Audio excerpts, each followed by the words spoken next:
Hello, I'm Steve Lemons, and I'd like to read the book of Mark, chapter 3.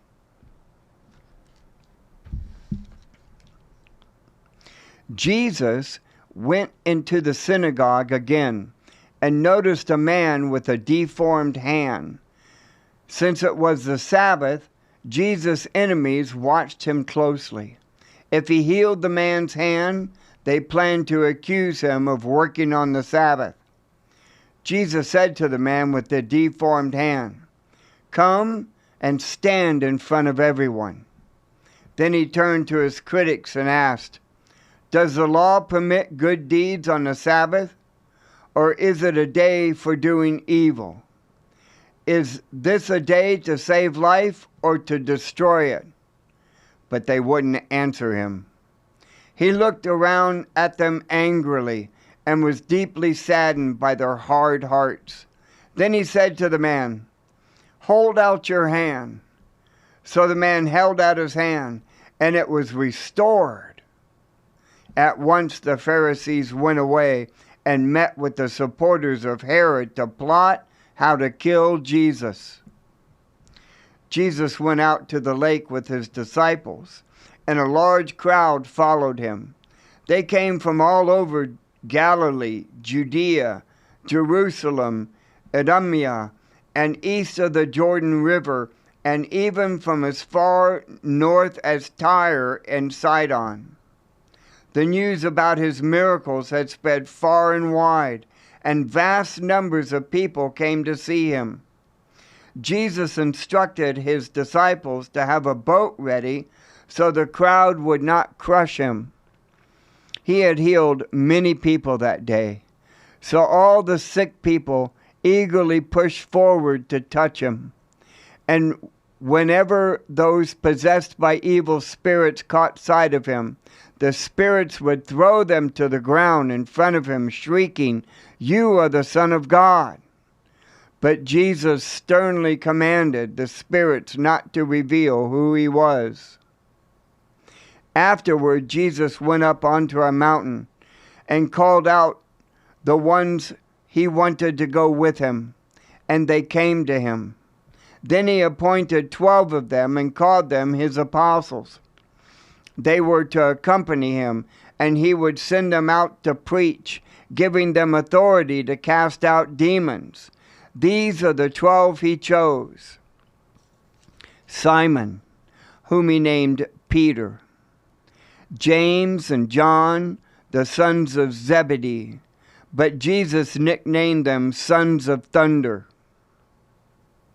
Andrew, Philip, Bartholomew, Matthew, Thomas, James, son of Alphaeus, Thaddeus, Simon the Zealot, Judas Iscariot, who later betrayed him. One time Jesus entered a house, and the crowds began to gather again. Soon he and his disciples couldn't even find time to eat. When his family heard what was happening, they tried to take him away. "He's out of his mind," they said. But the teachers of religious law, who had arrived from Jerusalem, said, "He's possessed by Satan, the prince of demons. That's where he gets his power to cast out demons."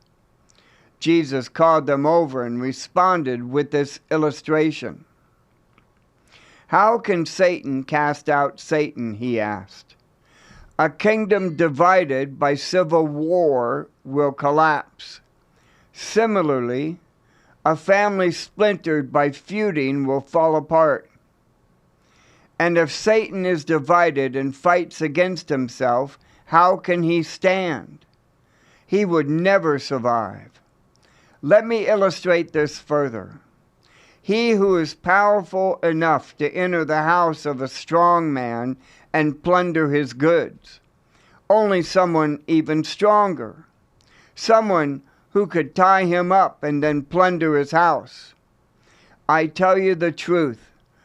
All sin and blasphemy can be forgiven. But anyone who blasphemes the Holy Spirit will never be forgiven. This is a sin with eternal consequences. He told them this because they were saying he is possessed by an evil spirit. Then Jesus' mother and brothers came to see him. They stood outside and sent word for him to come out and talk with them. There was a crowd sitting around Jesus, and someone said, "Your mother and your brothers are outside asking for you." Jesus replied, "Who is my mother? Who are my brothers?" Then he looked at those around him and said, "Look, these are my mother and brothers. Anyone who does God's will is my brother and sister and mother."